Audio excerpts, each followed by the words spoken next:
Hello साहेब, गांजा. अहो गांजा म्हणलं, गांजा. काय गांजा? हो साहेब, गांजा. माझ्या एका शेजाऱ्यानं त्याच्या वावरात गांजा लावला पा. एकर भराचा असेल पा, एकर भरामध्ये. खबर पक्की आहे ना? 1000% पक्की आहे. तुम्ही या. हो आलो आलो. आता फक्त पहा कशी वाट लावतो ते.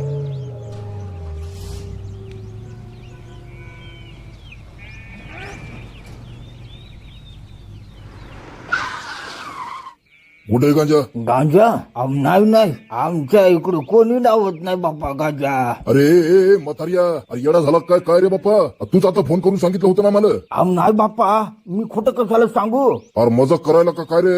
अरे तुला काय आम्ही रिकामी वाटलो काय? हा, या मायला सगळा दिवस वाया घातला तू आमचा. तुला माहिती का आमच्या एका दिवसाची किंमत काय आहे? रे टाका याला 8 टका. थांबा साहेब, थांबा. मी मुद्दाम खोटं बोललो साहेब तुम्हाला. त्याचं कारण असं आहे, मी जर तुम्हाला म्हणलं असतं साहेब पुरामुळे आमचं सगळे वावर वाहून गेले, तुम्ही पंचनामे करायला या, तुम्ही कवाशी आली असते बरं? काही सांगता येत नाही कवाशी आली असते तर. पण जेव्हा मी तुम्हाला सांगितलं आमच्या शेतात गांजा आहे, तर घ्या तासात सगळे अधिकारी झाले की नाही? आले का नाही साहेब?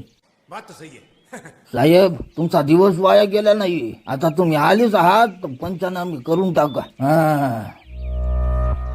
बबनजी करून टाका पंचनामे.